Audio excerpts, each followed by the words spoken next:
est totalement contre l'idée d'un boycott. Moi, je crois que sur le conflit israélo-palestinien, d'abord, il faut beaucoup de modestie. Je pense que nous n'avons pas, nous, les clés de la solution de ce problème.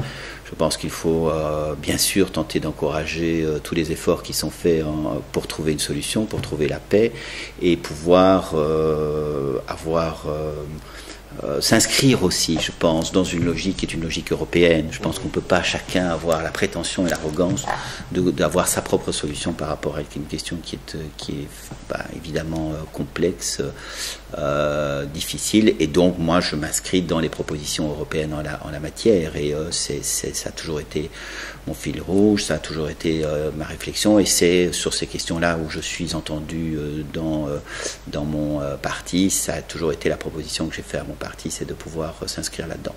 Ça n'empêche pas d'avoir un regard à la fois compréhensif, bien sûr, sur la question de la sécurité d'Israël. Je pense que c'est quelque chose de fondamental. Moi, j'ai reçu le maire de Sderot il y a quelques mois qui m'a expliqué la situation. Ça n'empêche pas non plus d'avoir un regard critique sur la question des colonisations, par exemple, des colonies israéliennes. Voilà. Mais, encore une fois, il s'agit à la fois d'avoir beaucoup de modestie et de s'inscrire, je pense, dans une logique européenne et de faire en sorte, et ça j'y tiens beaucoup, que la diplomatie européenne soit un peu plus présente et un peu plus active et un peu plus consistante sur cette question-là. Je pense que malheureusement l'Europe, sur cette question, comme sur beaucoup d'autres, apparaît assez fragmentée et divisée.